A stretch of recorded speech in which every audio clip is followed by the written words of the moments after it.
The golden kite fell out of the sky and struck Sofia Rivera across the cheek. She was standing beside her grandmother's fruit cart, counting bruised peaches no one wanted, when the kite dropped over the high stone wall of the Whitcomb estate and landed in the gutter at her feet. It was too beautiful to belong there. Gold paper, white wooden ribs, a tail made of blue ribbon, tied with strange little knots from top to bottom.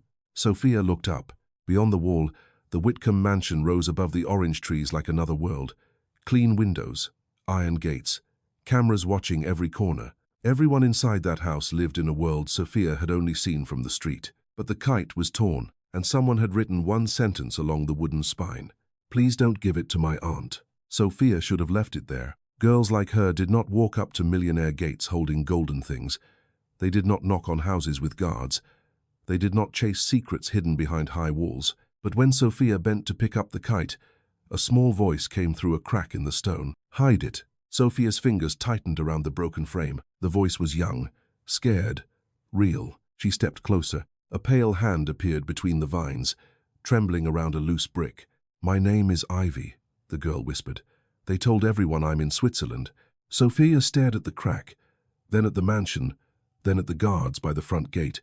Everyone in the city knew about Ivy Whitcomb, the little heiress who had lost both parents. The girl newspapers said was healing overseas. The girl who was supposed to be an ocean away, but was whispering 10 feet from Sofia, behind her own family's garden wall. Sofia slid the kite beneath the cloth that covered the bruised peaches. Her grandmother did not notice at first. Rosa Rivera was arguing with a restaurant buyer over a crate of oranges, her voice sharp from years of being ignored by men with clean shoes. Sofia kept one hand on the cart and one hand pressed over the broken frame hidden under the fruit. From behind the stones, the little voice came again. "Don't go to the front gate." Sofia turned only her eyes. The pale fingers had vanished into the vines, but the loose brick still trembled. "Why?" Sofia whispered. "Because she watches the front gate." Before Sofia could ask who she meant, footsteps crossed the grass on the other side. A woman's voice, smooth and low, floated through the leaves. "Ivy?" The brick slid back into place. Sofia pulled away so quickly her shoulder hit the fruit cart. A peach rolled into the gutter. Rosa looked over. "Sofia." "Sorry, abuela. What did I tell you about staring at that house?" Sofia bent to grab the peach, but her eyes stayed on the stone. "Nothing good comes from rich people's gates." "Exactly." Rosa said it like a rule she had paid for with her own bones. The Whitcomb estate bought fruit from them twice a week, but never through the front. Deliveries went through the service lane, past the cameras, past the guard booth, past a kitchen door where no one used names unless something was missing. That morning, the service guard checked every crate. He lifted oranges, turned over peaches, looked under the burlap. Sofia stood very still. The kite lay flat beneath a board at the bottom of the cart, its blue ribbon tail tucked under Sofia's shoe. She had never hidden something that could belong to a millionaire child who was supposed to be on another continent. The guard waved them in. Beyond the kitchen courtyard, the mansion was colder up close. Its white columns rose over the servants' entrance like they were pretending not to see it. Inside, the air smelled of lemon polish and expensive bread. Sofia helped her grandmother carry the fruit crates to a steel counter, where a woman in a black apron signed the delivery sheet without looking up. Then Sofia saw the second sheet beneath it. Orchard wing breakfast tray, soft roll, honey, warm milk, sliced pear. The order was written in neat blue ink, smaller than the others, as if whoever logged it did not want it noticed. Sofia stared too long. The woman in the apron snapped the paper shut. "That's not for you." "I didn't touch it." "You looked." Rosa's hand closed around Sofia's wrist. "We are done here." Across the hall, behind a half-open door, an old man sat at a polished table with papers in front of him. His silver hair was combed back, his suit dark, his face carved by money and sleeplessness. Sofia had seen his picture on the side of delivery trucks. Gideon Whitcomb, founder, chairman, grandfather. A woman stood beside him in a cream dress, Marion Harrow. Sofia recognized her from the magazines at the fruit stand. Devoted aunt, temporary guardian. The woman everyone praised for protecting Ivy Whitcomb after the accident. Gideon tapped one report with a pen. "No live call this month?" Marion's voice stayed gentle. "The school says direct contact may undo her progress. She sounded tired in the last video. She is grieving. We all are." Gideon looked toward the windows facing the garden. For a moment, his hand rested on the report without signing. Marion placed another form over it. "Trust the process," she said. Sophia felt the broken kite press against her ankle beneath the cart. Trust the process. That was what rich people said when the process belonged to them. Rosa tugged her toward the service door before anyone noticed her listening. Outside, the sun had climbed higher, bright on the orange trees and the cameras turning slowly above the paths. Only when they reached the street did Sophia pull the kite from its hiding place. The blue ribbon tail spilled across her lap. The knots were not strange anymore. They were counted. 3 tight knots, 1 loose, 2 tight, a gap, then 4 small knots close together. Sophia knew knots. She tied fruit crates every morning. She tied canvas over the cart when it rained. Her grandmother had taught her that careless knots slipped, but scared people tied hard. These knots had been made by scared fingers. At the very end of the ribbon, almost hidden under a smear of dirt, someone had scratched 2 tiny letters into the blue cloth. S.F. South Wall. Sophia looked back at the Whitcomb estate. The front gate was shining in the sun, guarded and clean, but the south wall was cracked, covered in vines, and just low enough for a golden kite to cross. Whatever Ivy Whitcomb had thrown over that wall, it was not a toy. It was the beginning of a map. That night, Sophia did not sleep. She lay on the floor beside Rosa's narrow bed, with the kite ribbon stretched between her fingers, counting the knots by the pale light from the street lamp. 3 tight, 1 loose, 2 tight, a gap, 4 small. S.V. South Wall. Every time she closed her eyes, she saw the pale hand between the vines. By morning, Rosa had already tied her hair back and was packing pears into a crate. "You look sick," she said. "I'm fine. No one who says that is fine." Sophia tucked the ribbon under her shirt before Rosa could see it. That was the first lie she had told her grandmother before breakfast in months, and it sat in her stomach heavier than bread. They did not have a Whitcomb delivery that day. That should have ended it. But after Rosa left to bargain with a bakery owner, Sophia slipped the kite frame into a small old flour sack and followed the long road behind the estate, where the old stone path narrowed beside the drainage ditch. The south side of the Whitcomb property looked different from the front. No iron gate, no polished sign, just old stone, thick vines, orange leaves, and cameras placed high enough to watch people who thought they were unseen. Sophia waited until a landscaping truck backed into the service turn. The camera above the corner shifted toward it. She moved. A voice barked from the other side of the lane. "Hey!" Sophia ducked behind a row of trash bins so fast her knee struck metal. A security guard crossed the pavement, looked toward the ditch, then spat into the weeds and walked back to his booth. Sophia stayed crouched until her legs burned. Only then did she reach the cracked part of the south wall. She did not call Ivy's name. Names could be dangerous if the wrong person heard them. Instead, she tapped the loose brick with the pattern from the ribbon. 3, 1, 2, nothing. She tried again. This time, something moved behind the vines. A whisper came through the crack. "You came back." Sophia let out the breath she had been holding. "You told me not to use the front gate. I thought you would be too scared." "I was." "A pause. Then why did you come?" Sophia looked down at her scratched knee, at the dirt under her nails, at the flour sack hanging from her shoulder. "Because scared people don't tie knots that tight unless they need someone to understand." The brick shifted. Ivy's eye appeared first, grey-green and too watchful for a child. Then part of her face, pale from shade, with a small bruise near her temple that had faded yellow at the edges. Sophia noticed it. Ivy noticed Sophia noticing. "I fell," Ivy said quickly. Sophia did not argue. Adults argued when they wanted to win. Sophia only asked, "From where?" Ivy's mouth pressed shut. That answer mattered, so Sophia let it wait. She pulled the kite ribbon from the flour sack and held it up. "These are numbers?" "They're stops," Ivy whispered. "Places in the garden. Times when people move. You made a map out of a kite? My mother taught me knots. She said knots were promises that could survive water." Sophia looked at the ribbon again. Suddenly the blue tail did not feel like decoration. It felt like Ivy had used the only language no one in that house cared to read.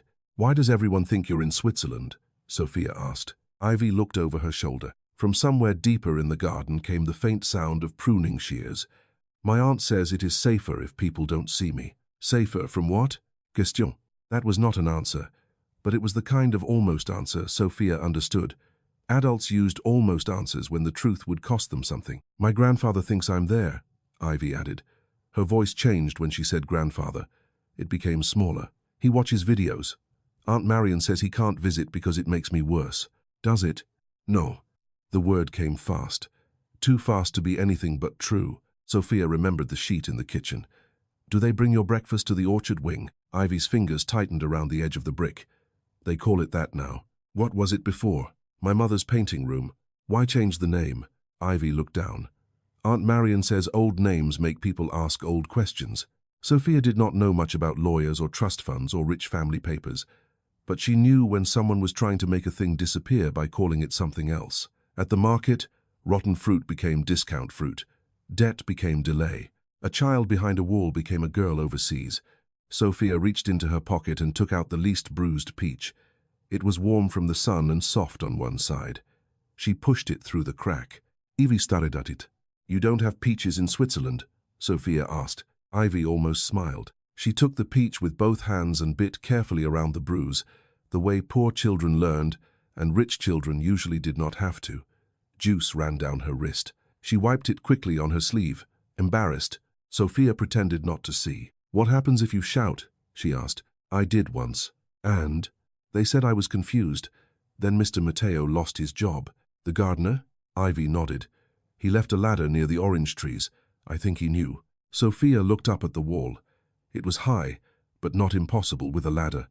That meant someone inside had once tried to help. It also meant Marion had punished the help before. A door opened somewhere in the garden. Ivy's hand tightened around the peach. I have to go. Wait. How do I prove you're here? Ivy disappeared for a second. Sophia heard a scrape, a rustle, then the brick shifted again. A small wooden plant marker slid through the crack and dropped into Sophia's palm. Blue Dock. The words were written in child's handwriting, but the wood was old, worn smooth at the edges. Show him that, Ivy whispered. Show who? My grandfather. If he remembers, he'll know I wrote it. Footsteps crossed the grass. Ivy pulled the brick back. Sophia pressed her eye to the crack, but only saw leaves. A woman's voice came closer. Ivy, away from the south stones. The garden went still, except for the sound of Sophia's own pulse. She backed into the ditch and closed her fist around the marker. The kite had given her a wall. The knots had given her a path. Now Ivy had given her a name that meant something to Gideon Whitcomb. Blue Dock. Sophia did not know what it meant yet, but she knew one thing with a certainty that made her legs move before her fear could stop them. Ivy Whitcomb was not healing overseas. She was being erased one quiet day at a time. By the time Sophia reached the market the next morning, the words Blue Dock had become heavier than the wooden marker itself. She had wrapped it in a scrap of cloth and hidden it inside the flour sack with the kite frame. Every few minutes, she touched the bundle to make sure it was still there, as if a name could vanish the way Ivy had vanished from the world. Rosa noticed. You have been touching that sack like it owes you money, she said. It's nothing. That is the second nothing you have told me this week. Sophia looked away. Rosa did not press, but disappointment was worse than questions. It followed Sophia down the row of stalls while she helped sort pears and stack oranges into bright pyramids for people who squeezed fruit too hard and paid too little.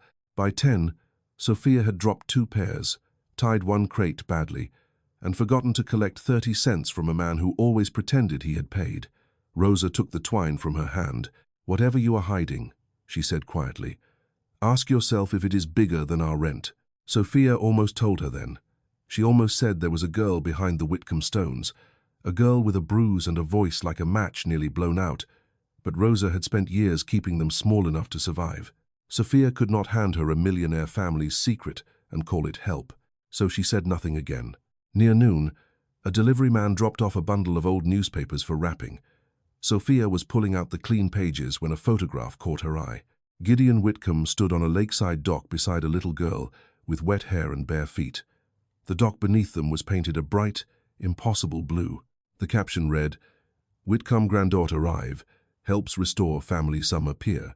Sophia stared until the letters blurred. Blue Dock was real. It was not just a word Ivy had invented behind a wall. It was a memory, public enough to exist in a newspaper, private enough that Marion might not know which part mattered. Sophia tore out the photograph and folded it into her pocket. That afternoon, she tried the front gate. It was a stupid thing to do, and she knew it before the guard even looked down at her. But Gideon Whitcomb lived behind that gate, and Sophia had a message with his name on it. I need to speak to Mr. Whitcomb. The guard did not laugh. That somehow felt worse. Deliveries use the service lane. I'm not delivering fruit. Then you have no business here. Sophia pulled out the plant marker. Tell him Blue Dock. The guard's eyes moved to the wood, then to her face, then back to the road. Move along. Please, just say the words. He reached for the gate phone. For one wild second, Sophia thought he might call Gideon. Instead, he called the service office. A woman answered through the speaker. Sophia heard only one sentence. Is it the fruit girl? Then the guard looked at Sophia with new suspicion. Leave before I make this difficult. Sophia stepped back with her face hot and the marker hidden in her fist. She had not reached Gideon. She had reached Marion's system. The front gate did not protect the house from strangers. It protected the secret from anyone poor enough to be dismissed quickly. So she returned to the south side before sunset, when delivery vans left and gardeners dragged hoses across the path. The loose brick was still there, but the vines around it had been cut back. Sophia tapped softly. 3, 1, 2, nothing. Then 2 taps answered, not from the brick, from the clay pot below it. Sophia crouched. A small garden tag had been pushed into the soil beside a rosemary plant. Bell equals safe. Another tag stuck under the orange tree. She counts steps. A third tag, half buried near the drain, read, no blue dress on video days. Sophia read the words twice. The garden was not only a prison, it was Ivy's notebook. She saw it then. A lavender tag had been turned backward. A basil marker pointed toward the old greenhouse instead of the herb bed. Thin scratches on the underside of each wooden label formed arrows, dots, little warnings. Ivy had turned the things adults ignored into a language. A rustle came from the stones. You moved the tags, Sophia whispered. Ivy's voice came back thin but proud. They change my notes when they find them. They don't read plants. Sophia almost smiled. That's smart. No, it's slow. Slow was still something. Slow meant Ivy had been fighting 1 inch at a time before Sophia ever found the kite. The brick shifted. Ivy's face appeared, paler than yesterday. Her hair was brushed too neatly, the kind of neatness adults forced on children when they wanted them to look well. Did you show him? Ivy asked. I tried. The guard called someone. Ivy's expression changed before she could hide it. Marion? I think so. Ivy looked down. Then she knows. Knows what? That I reached the outside. A door slammed somewhere beyond the trees. Ivy flinched, but she did not pull away. Listen, she whispered. If you ever get to grandfather, Blue Dock is not enough. You said he would know. He might, but Aunt Marion tells him I confuse stories. She says I mix old memories with dreams. What else do I say? Ivy closed her eyes, thinking hard. The boat was white. It had a red scratch on one side because I hit the pier. Grandfather said we would never paint over it because mistakes proved you had gone somewhere. Sophia repeated it silently. White boat, red scratch. Mistakes proved you had gone somewhere. Ivy reached through the crack and dropped something small into Sophia's palm. A peach pit. Sophia looked at it, confused. You kept it? I wanted to plant it, Ivy said. In case I leave before it grows. Leave where? Ivy's throat moved. They're changing the papers. Aunt Marion says after my birthday, it will be easier if I use a quieter name. Sophia did not understand the law behind that sentence, but she understood the fear inside it. They can't change your name. They changed my room. They changed my school. They changed my voice in the videos. That is different. Ivy looked at her with the tired patience of a child who had already learned adults could make anything different if they had enough paper. Footsteps approached. Ivy grabbed the brick. Tomorrow, 3rd bell. If I can't come, look under the foxglove tag. What's under it? Proof I made before they took my pencils. The word struck Sophia harder than the kite had. Before they took my pencils, Ivy slid the brick back. Sophia heard a man's voice this time, not Marion's. Mrs. Harrow wants this gap sealed before morning. A worker came around the corner carrying a small bucket of mortar, and a camera clicked awake above the path. Sophia dropped flat behind the drainage wall as he knelt by the vines. He pulled the loose brick free, scraped away the dirt, and began packing grey mortar into the crack that had carried Ivy's voice. Sophia gripped the peach pit until its edge bit into her skin. The kite had crossed the wall. The tags had spoken from the dirt, but now the wall was learning how to stay silent. By morning, the mortar in the south wall had dried to the color of bone. Sophia saw it from the ditch, crouched behind weeds with mud on her shoes and the peach pit wrapped in her handkerchief. The loose brick was gone. The vines had been trimmed back. The place where Ivy's voice had slipped through was now a flat grey scar. For a minute, Sophia hated the wall like it had chosen a side. Then the bell rang from inside the estate. Once, twice, 3 times. Third bell. Ivy had said if she could not come, Sophia should look under the foxglove tag. The problem was that the foxglove bed was not outside the wall.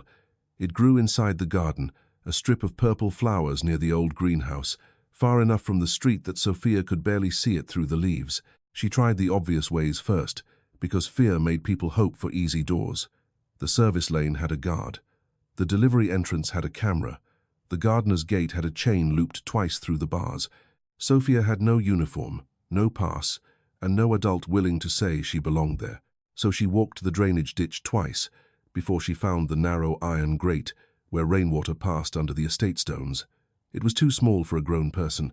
It was almost too small for Sophia. Rust bit through the bars at one corner, leaving a gap just wide enough for a shoulder, a rib. A bad idea. Sophia lay flat in the mud and pushed the flour sack through first. A camera turned above the service lane. She held still until it clicked away. Then she crawled. Stones scraped her elbow. A spider web stuck to her mouth. Halfway through, she almost backed out because the dark smelled like wet leaves and trapped things. But she thought of Ivy saying before they took my pencils, and she kept moving until her hands found grass. She came out beneath a hedge inside the Whitcomb garden. For one dizzy second, she was on the wrong side of the world. The mansion rose beyond the trees, white and silent. Paths curved through beds of flowers with little labels written in careful black ink. Everything looked gentle from far away. Up close, every clipped branch seemed like proof that someone here cut away whatever grew in the wrong direction. Sophia stayed low and moved toward the foxgloves. The tag was easy to find because Ivy had turned it backward. Sophia pulled it from the soil. Nothing. Her stomach dropped. Then she saw a pebble beneath the roots, too square to be a pebble. She dug with her fingers and found a tiny packet wrapped in waxed paper, sealed with a strip of blue ribbon. Inside was a folded scrap covered in cramped pencil marks. Video days. Blue dress equals no. Hair ribbon equals yes. Window left equals afternoon. Bells after lunch. Don't say doc. Don't say mother. If she asks, grateful, say yes. Sophia read it once, then again. It was not enough. That was the cruel part. It felt important. It felt terrible. But if she showed it to a guard, they would say any child could have written it. If she showed it to Marion, the paper would disappear. If she showed it to Gideon, would he see proof, or only a poor girl holding another strange object from his garden? A door opened near the greenhouse. Sophia shoved the scrap into her sock and slid behind a row of clay pots. Marion Harrow stepped onto the path with a man in a grey suit and a younger woman carrying a tablet. The man had a lawyer's stillness, the kind that made every word look priced. The younger woman kept glancing at the flower beds as if checking for damage. "The gap is sealed?" Marion asked. "Yes," the woman said. "The mason finished before 8. And the girl? Security turned her away yesterday. She used the phrase blue dock." Marion stopped walking. Sophia pressed her back against the pots. The man in the grey suit sighed. "That is inconvenient, not fatal. It is personal," Marion said. "Personal does not hold up in court. Paper does." Paper. Sophia's fingers curled against the dirt. Marion lowered her voice, but the greenhouse glass caught pieces of it and sent them back. "If Gideon starts asking for live contact, then we provide structure," the lawyer said. "A supervised message. Short, no surprises. She will not cooperate. She is 11. Children cooperate with the room they are placed in." The words slid over Sophia's skin like cold water. The younger woman cleared her throat. "The birthday review is still next Friday, unless we move it," Marion said. The lawyer did not answer right away. Sophia heard only the fountain, the wind, and one sharp bird call. Then he said, "Moving it invites questions. Questions are already at my gate." The woman with the tablet looked toward the south wall. Sophia forced herself to breathe through her mouth. Marion followed her gaze. "Search the beds," Marion said, quietly. The younger woman began walking. The search was not loud. That made it worse. Lydia moved like someone used to finding things before anyone else saw them. She straightened a rosemary tag, nudged the foxglove stems with one polished shoe, and studied the soil where Sophia's fingers had dug. Sophia looked at the grate. Too far. She looked at the greenhouse door. Closer. It was open. She slipped behind the pots, then through the side entrance into the greenhouse. Heat wrapped around her. The air smelled of damp soil, old paint, and flowers forced to bloom in the wrong season. Along one wall stood a chair, a small table, and a blue curtain hung behind them like a cheerful sky. Sophia stared. She had never seen the videos Gideon watched, but she knew a stage when she saw one. The curtain was too clean for a garden. The chair was too small for an adult. On the table sat a hair ribbon, a folded napkin, and a white card with one word written in thick marker, grateful. Sophia's hand moved to the paper hidden in her sock. If she asks, grateful, say yes. There were tape marks on the tile where someone's feet were supposed to go. A painted board leaned behind the curtain, showing a pale window and mountains that looked soft and far away. Maybe Switzerland, maybe nothing. Sophia could already hear a guard saying rich people kept strange decorations in old greenhouses. That was how weak proof worked. It shouted in your hands and whispered in front of adults. A shadow crossed the glass. Sophia ducked behind the table as the younger woman entered. For a moment, the woman stood less than 3 feet away, breathing through her teeth. She picked up the white card, checked the chair, then looked toward the floor. A smear of mud marked the tile. Sophia held the edge of the table so tightly her nails bent. Outside, Marian's voice cut through the glass. Lydia? The woman turned. Nothing here, but her eyes stayed on the mud. She knew, maybe not everything, but enough. When she left, Sophia crawled to the side door and slipped back through the hedge. She did not stop until she reached the grate. Getting out was worse than getting in. The waxed paper crackled in her sock. The grate scraped her back. A camera clicked somewhere above her. Then she was back in the ditch, shaking, dirty, and holding proof that still might not be proof. Behind her, Marian spoke again, faint but clear. If the market girl comes back, do not scare her. Follow her. Sophia crawled through the weeds with mud in her teeth and the word grateful burning in her mind. Ivy had not only been hidden, she had been rehearsed. Sophia washed the mud from her arms behind the market stalls, but the greenhouse smell stayed on her. Damp soil, old paint, flowers forced open before they were ready. She had hidden the waxed paper, the blue dock marker, the newspaper photograph, and Ivy's peach pit inside the flour sack. Together, they felt like a treasure. Separated, each piece looked like something a guard could laugh at. A child's notes, a wooden label, an old newspaper, a pit from a peach.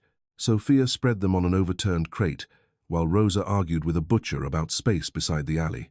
The paper from the foxglove bed was the worst, because it looked the most important and the easiest to destroy. Video days.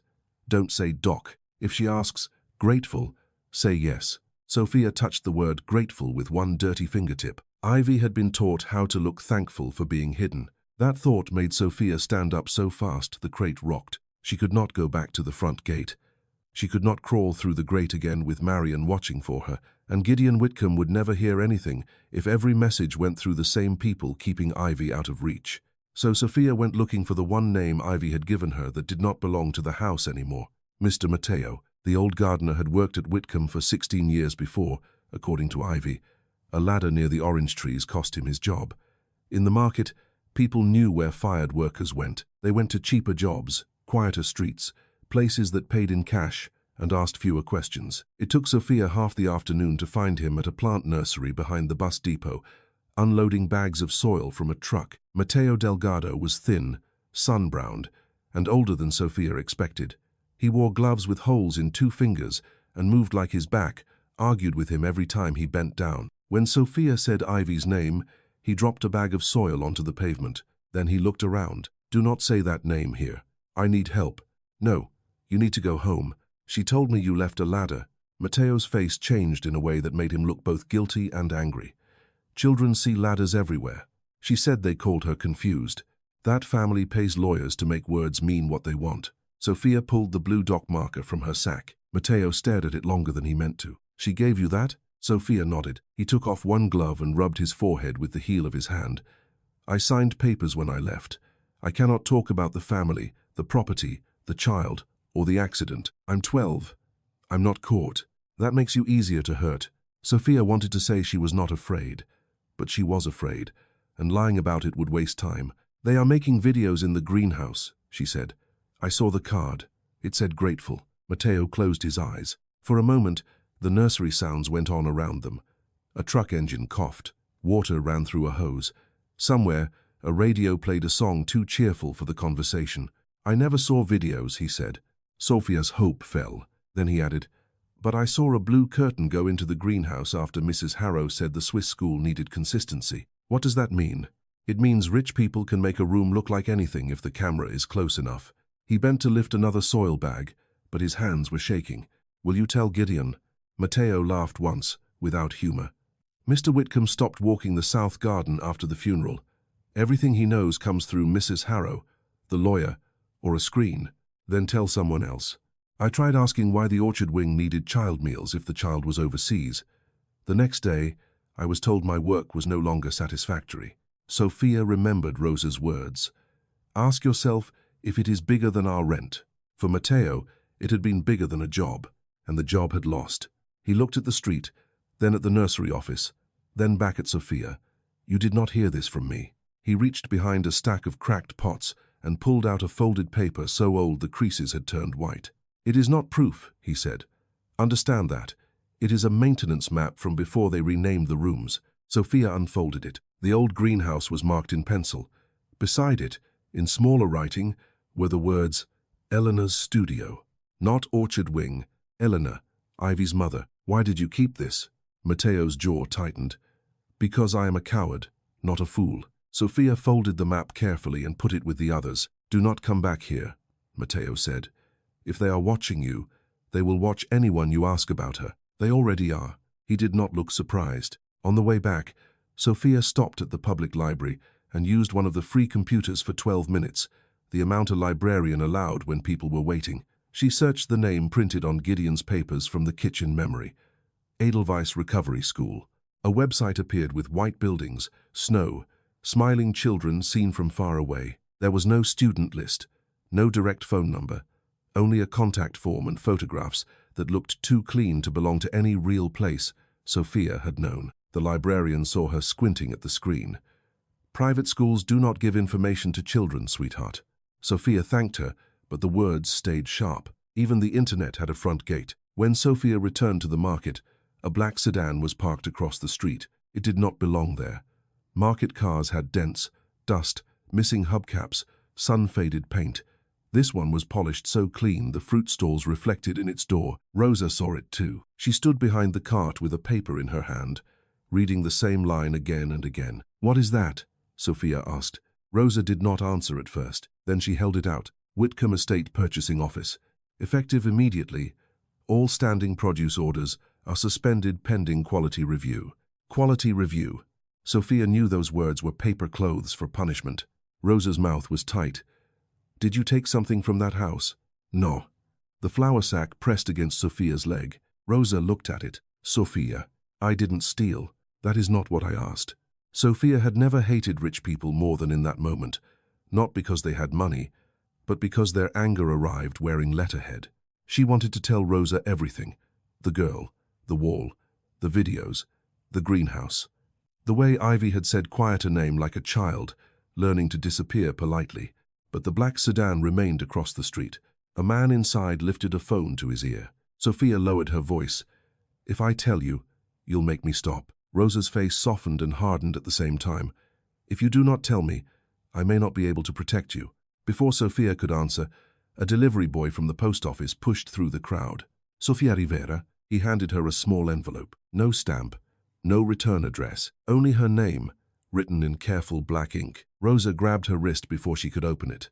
Do not. But Sophia already knew the handwriting was too straight to be Ivy's and too careful to be a stranger's. Inside was a single photograph. It showed Sophia at the front gate, holding the blue dock marker. Across the bottom, someone had written, Children who trespass can be removed from places they do not belong. Rosa read it over Sophia's shoulder. For once, her grandmother had no rule ready. Across the street, the black sedan started its engine. Sophia folded the threat, slid it into the flour sack with Ivy's map, and felt the shape of the evidence pressing against the shape of the warning.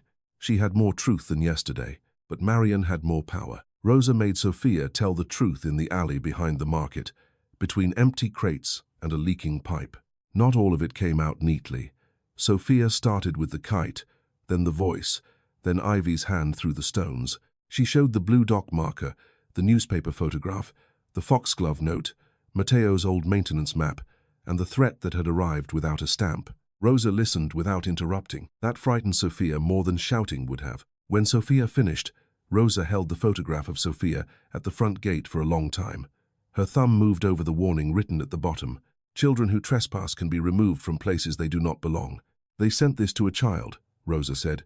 Sophia nodded. And you still want to go back? She's in there. Rosa closed her eyes. For a moment, Sophia thought her grandmother would fold all the papers, put them in the cooking stove, and tell her that poor people survived by not looking through rich windows. Instead, Rosa wrapped the evidence in a clean dish towel. We do not go back through their wall, she said.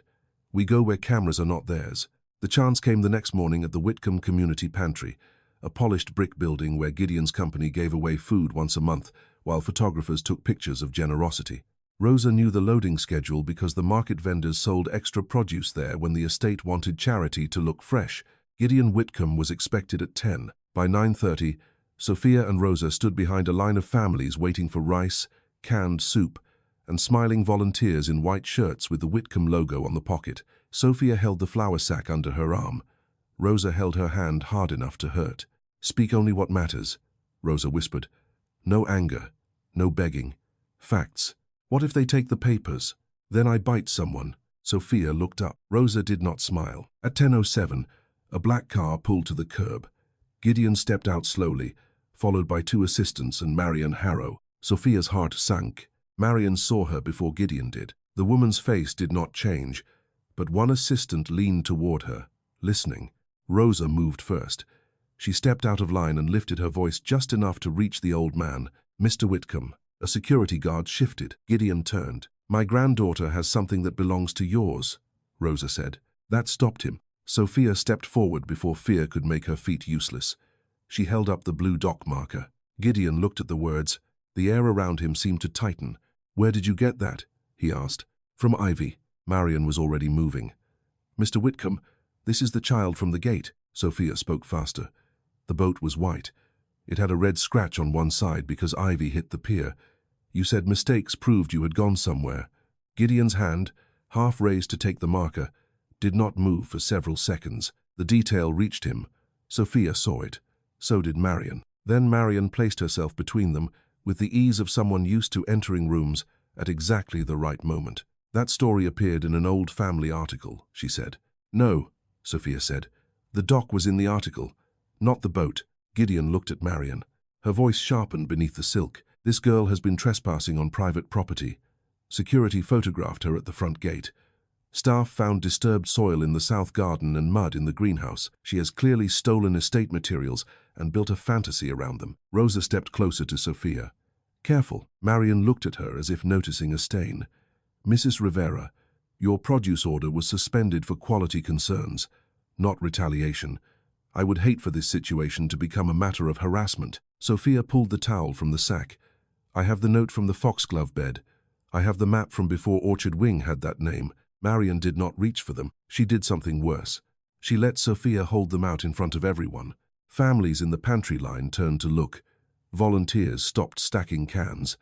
A photographer lowered his camera, unsure whether scandal counted as charity.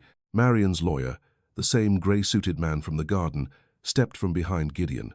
A child scribbles, he said. A stolen maintenance paper. A newspaper clipping. Mr. Whitcomb, grief attracts opportunists. Wealth attracts worse. Sophia felt the words land on her skin. Opportunist. Worse. He said it to the volunteers, not to Sophia, which made it worse. He was not trying to convince the child. He was arranging the room around her, making every adult decide what kind of story this would be before Gideon could choose for himself. Gideon took the maintenance map anyway. Sophia's chest lifted with hope. He saw Elena's studio. He saw the old pencil mark. His eyes moved from the map to the blue dock marker, then to the photograph of himself with Ivy on the pier. Marion, he said quietly, arrange a live call. Marion's expression softened at once, as if he had asked for medicine and she had already prepared the dose. Of course. She took a tablet from Lydia, who had been standing near the pantry door with her hair pinned tight and her eyes fixed on Sophia. The screen lit. Ivy appeared in a bright room with pale curtains behind her. Her hair was brushed smooth. A yellow ribbon sat at her collar. No blue dress, no dock, no mother. Gideon leaned toward the screen. Ivy? The girl on the tablet looked at him, then briefly passed the camera. I'm safe, grandfather. Sophia searched the screen for anything Ivy had left behind. The curtain was pale, not blue. The light came from the left, A hair ribbon rested at her collar exactly the way the foxglove note had warned. If she asks, "Grateful?" say yes. This time, they had not needed the word grateful. They had used safe. The voice was Ivy's, but the words had no room to breathe. Marion knelt slightly beside Gideon. "Ask her," Gideon swallowed. "Do you know this girl, Ivy? Sophia Rivera?" On the screen, Ivy's fingers tightened in her lap. Then she said, "No." The single word struck harder than an accusation. Sophia stepped forward. "Ivy." The lawyer blocked her. "Do not address the minor." Gideon did not look away from the screen. "Are you in Switzerland?" Ivy's eyes shone under the lights. "Yes." Sophia heard Rosa whisper a prayer under her breath. Marion touched Gideon's shoulder. "You see, she is vulnerable. This disruption is exactly why contact must be structured." The tablet screen went dark. False peace settled over the pantry like plastic over spoiled fruit. Families looked away first, then volunteers, then the photographer. Gideon held the map a moment longer before Marion gently slid it from his hand. Sophia wanted to scream that Ivy had lied because someone was in the room with her. She wanted to shout about the card that said grateful, the blue curtain, the tape marks on the greenhouse floor. But every piece of truth in her sack now looked smaller under adult eyes. A security guard stepped beside Rosa. "You need to leave." Rosa lifted her chin. "We are going." Sophia did not move until Gideon looked at her again. His face was pale, but not empty. She did not know if that meant belief or only pain. As Rosa pulled her toward the street, Sophia saw one thing Marion did not. Gideon's right hand had closed around the blue dock marker. He had not given it back. The next morning, the market treated Sophia differently. No one said it directly. That was how fear worked when it wore other people's faces. Vendors who used to call her over to taste broken cookies suddenly looked busy. The fish seller stopped joking with Rosa. The woman who sold flowers moved her bucket 6 inches farther from the Rivera cart, as if trouble could spread through water.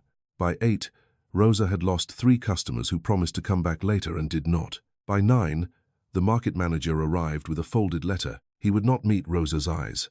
"This came through the association office," he said. Rosa opened it. Sophia read over her arm. "Notice of concern regarding minor trespass, harassment, and unsafe conduct." The words went on for half a page. Private property, distressed child, false claims, potential report to juvenile services if the behavior continued. At the bottom was the name of Marion's lawyer, not Marion, the lawyer. Sophia understood the difference now. Marion did not have to raise her voice if papers could do the shouting. Rosa folded the letter once, then again, making the edges sharp. "You will not go near that estate today. She's still in there, and you may be taken before you reach her. They can't just take me." Rosa looked at the letter in her hand. People with paper can do many things before anyone asks if they should.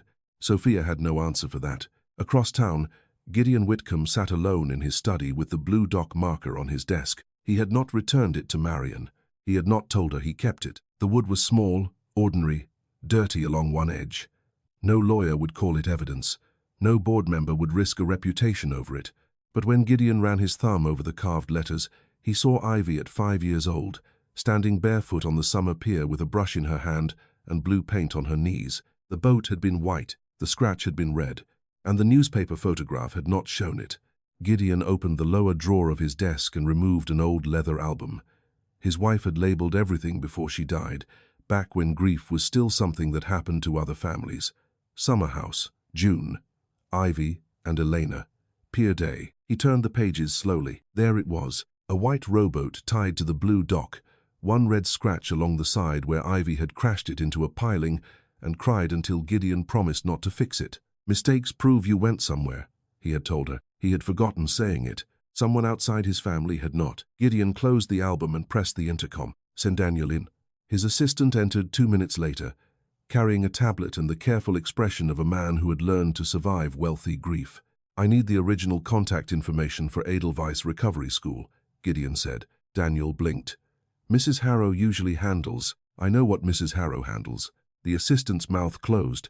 "I want a direct line, not an email, not a message passed through counsel. A person." "Yes, sir." "And pull the archived employee file for Mateo Delgado." Daniel's eyes moved once toward the door. "The former gardener. The former gardener. If this concerns yesterday, it concerns my granddaughter." That ended the sentence. At the market, the pressure became more official as the day went on. A wholesale buyer still refused 2 crates, but the sharper blow came from the market manager.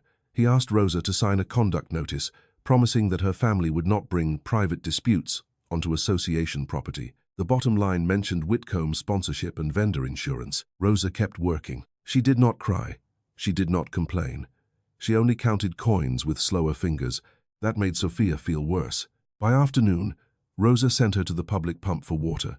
Sophia carried the empty bucket past the alley and found a folded note tucked under the handle. This one was not from Marion. The handwriting was uneven, rushed. 3rd bell gone.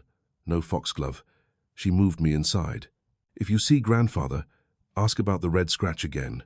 He must ask me when no one stands beside the camera. No name.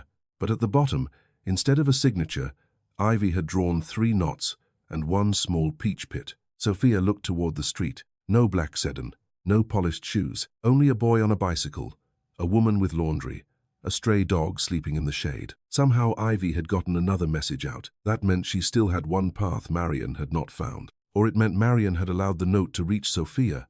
Both possibilities felt dangerous. Sophia hid the note inside her sleeve before returning to the stall. Rosa saw her face. What now? Sophia handed her the note. Rosa read it once. Then she looked toward the courthouse clock rising above the shops. We need someone who is not afraid of their letters, she said. Who? Rosa hesitated. My cousin works nights cleaning the county records office. She cannot break law for us, but she can tell us where public guardianship hearings are posted. Sophia's chest tightened with hope, then caution. Would that help, Ivy? It might tell us what Marion is trying to do before she does it. Hope had become a thing Sophia did not trust unless it came with a plan. At the Whitcomb estate, Gideon received Daniel's first answer before dinner. There is no direct public number for the school, Daniel said. Only a family portal. Use it. It requires Mrs. Harrow's authorization code. Gideon looked up. Daniel swallowed. There is another issue. Mateo Delgado's employee file is incomplete. Incomplete how? The resignation statement is there. The incident report is there. But his exit interview is missing. Gideon leaned back slowly. Outside his study windows, the south garden was turning gold in the late sun. Marion had told him the garden upset him. She had said avoiding it helped him heal. Gideon had accepted that because healing sounded nobler than fear. Now he wondered how many locked doors had been described to him as kindness. Find the exit interview, he said. If it was removed, find who removed it. Daniel nodded. When the assistant left, Gideon opened the album again and stared at the red scratch on the white boat. Then he did something he had not done since the funeral. He walked toward the south garden. He did not get far. Marion was waiting near the glass doors, speaking softly into her phone. When she saw him, she ended the call. Gideon, she said, you should rest. He looked past her, toward the trees. Tomorrow, he said. I want to see Ivy without a prepared call. Marion's smile did not disappear. It simply became harder. Of course, she said. Let me arrange the safest way. But now Gideon heard the cage inside the word safe. Rosa's cousin found the notice before sunrise. It was pinned to a public board outside the county records office, between zoning appeals and restaurant license renewals, printed in language that tried to hide what it meant. Petition for continued protective guardianship and restricted identity protection of minor IW. Hearing advanced to Friday, 9 a.m. Restricted identity protection. Sophia read the phrase twice under the yellow courthouse light. That means the quieter name, she said. Rosa folded the notice with shaking hands. It means Marion is not waiting anymore. They reached the Whitcomb gate before 8 with the notice, the foxglove note, Mateo's map, the photograph, and every warning Marion had sent them. This time, Sophia did not ask for kindness from the guard. She asked for Daniel. The guard started to refuse. Then a voice came through his earpiece, and his posture changed. 5 minutes later, Daniel himself came down the drive. He looked tired, as if he had spent the night reading things he wished were not written. He did not invite them in with warmth. He looked at Rosa, then at Sophia, then at the flour sack. Mr. Whitcomb asked that anything from you come directly to him, he said. The gate opened. Sophia stepped through with Rosa beside her, not through the service lane, not beneath crates, but under the iron arch where cameras watched every breath. The walk to the house felt longer than the whole road from the market. Marion met them in the entry hall. This time, she did not pretend surprise. This is inappropriate, she said. Gideon stood near the staircase with the blue dock marker in his hand. No, he said. What was inappropriate was my granddaughter needing strangers to reach me. Marion's eyes moved to the marker. then to Daniel, then to Sophia. "You are being manipulated by a frightened child and a family looking for leverage." Rosa answered before Sophia could. "We lost money telling the truth. That is poor leverage." Gideon took the courthouse notice from Sophia. He read restricted identity protection, and his face changed. "Explain this." Marion did not look at the paper. "A legal safeguard. Ivy's therapists believe reducing public association with the Whitcomb name may help her recovery." "Which therapists?" "The ones retained through the program." "Name them." Marion's mouth tightened. "Elena was always allowed to be fragile," she said. "I was the one expected to handle what she left behind." The lawyer from the pantry appeared from the side corridor, fastening his cuff. "Mr. Whitcomb, this is not the setting for—" "It is now." The words were quiet, but they landed with more force than shouting. Gideon turned toward the back of the house. "I want to see Ivy." Marion stepped into his path. "She is not prepared. Neither was I. She may react badly. Then she can react to me, not to a camera." For a moment, no one moved. Then Gideon walked past her. Daniel followed. Sophia and Rosa followed Daniel. Marion followed all of them, her shoes striking the floor with controlled, furious rhythm. They crossed the gallery, passed the breakfast room, and entered the corridor that led to Orchard Wing. Except Mateo's map had called it something else. Elena's studio. The door at the end was locked. Gideon looked at Marion. She held his gaze for 2 seconds too long before removing a key from her bracelet. Inside, the room smelled faintly of lemon polish and greenhouse heat. A small table stood near a pale curtain. A chair faced a tablet stand. On one shelf sat folded hair ribbons, blank white cards, and a stack of children's sweaters arranged by color. Sophia saw the word before anyone touched it. "Grateful." The card was half hidden under a napkin. Gideon picked it up. Marion spoke quickly. "Prompting cards are standard for anxious children." Sophia pulled the foxglove note from the sack. Then why did Ivy hide instructions telling herself when to say it? The lawyer reached for the paper. Rosa slapped his hand away. No one expected that. The lawyer stared at her. Rosa stared back. "You can price your words, not her hands." Gideon took the note himself. He compared the handwriting, the card, the ribbon on the table, the yellow ribbon from the pantry video folded beside it. Pieces did not become proof all at once. They gathered weight. Daniel stepped closer. "Sir, Edelweiss Recovery School responded to our direct inquiry.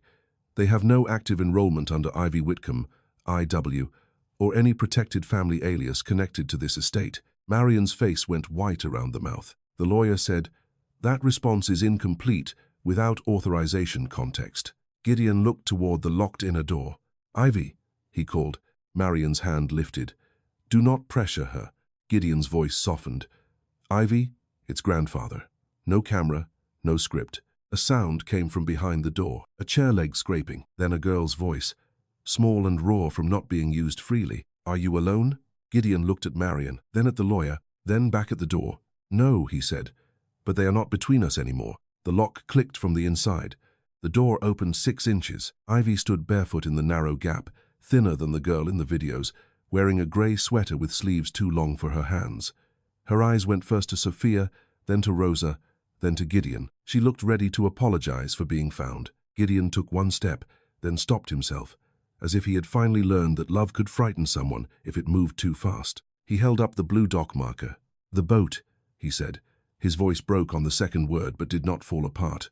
"What did I promise you?" Ivy's mouth trembled. "That you wouldn't paint over the red scratch," she whispered, "because mistakes proved we had gone somewhere." Gideon closed his eyes. Marion spoke once, sharply. "Ivy, that is enough." Ivy flinched. Gideon opened his eyes. "No," he said. "It is finally enough." The lawyer began talking about guardianship authority, therapeutic harm, emergency protocols, family reputation. Gideon did not argue with him. He looked at Daniel. "Call family court. Call an independent child advocate. Call the trust council who does not report to Marion." Daniel nodded and stepped into the hall. Marion's mask did not break. It hardened into something almost calm. "You have no idea what this will do to her," she said. Gideon looked at Ivy, then at Sophia, then at the staged room full of polite little lies. "I know what doing nothing already did." Ivy took 1 careful step out of the room. This time, no one told her to go back. The emergency guardianship review took place that afternoon in a county hearing room with beige walls, bad coffee, and no cameras. That was the first mercy. Ivy sat beside an independent child advocate, wrapped in a soft grey coat Daniel had found without asking Marion.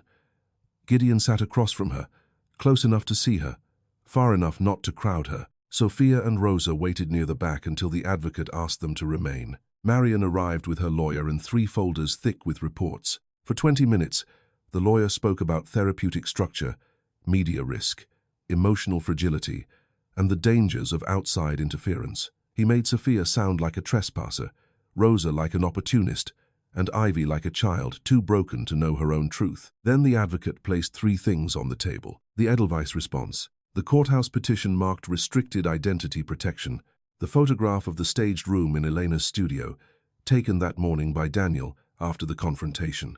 Mrs. Harrow, the advocate said, can you explain why a child enrolled overseas required a filming room inside the family residence? Marion folded her hands. Continuity of care. Can you explain why the school has no record of enrollment? The family used privacy channels. Can you explain why the minor was coached, not to mention her mother, her grandfather's doc, or the location of the recordings? Marion's lawyer started to object. The judge lifted one hand. Let her answer. Marion had to answer in a room she did not control. She did not confess. People like Marion rarely did. She used careful language until that language became smaller than the evidence. When Sophia was asked why she kept returning to the estate, her voice shook, but she did not lower her eyes. Because Ivy asked me to hide the kite, she said, and nobody else was listening. Gideon stood after that. I should have been, he said. No one interrupted him. I allowed reports, screens, and polite language to replace my granddaughter's voice. I let a poor child do what I was too afraid to do. That is on me. The judge suspended Marion's guardianship, pending full investigation. Ivy's name remained Ivy Whitcomb, and when the clerk wrote Sophia Rivera's statement into the record, she did not write trespasser. She wrote witness. 3 weeks later, Ivy still counted footsteps. She counted them in the hallway outside her new room. She counted them on the stairs. She counted them whenever someone paused too long near a closed door. No one told her to stop. The child advocate said fear did not leave just because a judge signed a paper, so Gideon learned to knock. Not the polite tap adults used before entering anyway. A real knock. Then he waited until Ivy answered, even if the answer took 10 minutes or did not come at all. Marion's guardianship remained suspended. The investigation widened from the court to the trust office, then to the private security company, then to the lawyer who had called Sophia an opportunist in front of a pantry line. Nothing happened as fast as stories wanted justice to happen. Papers moved. Interviews were scheduled. People who had once spoken with polished confidence began using phrases like incomplete record and pending review. Ivy's name remained Ivy Whitcomb. That mattered more than some adults understood. At the market, the Rivera cart returned to its old corner, but not because Gideon rescued them with charity. Rosa would not allow that. The Whitcomb purchasing office sent a formal correction, paid the suspended orders, and removed the quality complaint from the vendor file. Rosa read the letter twice, then charged them full price for pears. Justice is not a discount, she told Sophia. Sophia kept the blue dock marker in the flour sack until Gideon asked if Ivy could have it back. Sophia handed it over only after Ivy nodded. The golden kite took longer. Its paper was torn. One rib had cracked. The blue ribbon tail was stained from gutters, dirt, and fear. Gideon offered to buy a new one, but Ivy shook her head. That one knows the way, she said. So they repaired it at a table in Elena's studio, which no one called Orchard Wing anymore. Ivy patched the gold paper with careful fingers. Sophia retied the ribbon knots, but this time they did not mean South Wall or Danger or Hyde. One knot meant Rosa. One meant Mateo. One meant Daniel. One meant the girl who listened. Ivy tied the last one herself. What does that one mean? Sophia asked. Ivy looked toward Gideon, who was standing by the open door with his hands in his pockets, trying not to look like he was afraid to lose sight of her. It means he waits now, Ivy said. Gideon heard. He did not answer right away. Some apologies had to become habits before they became words. That afternoon, they carried the kite to the blue dock at the summer house. The white boat was still tied there, and the red scratch remained along its side. Gideon had not painted over it. The first time Ivy felt the wind pull the repaired kite upward, her hand tightened around the spool. Sophia stood beside her, ready to help, but not grabbing.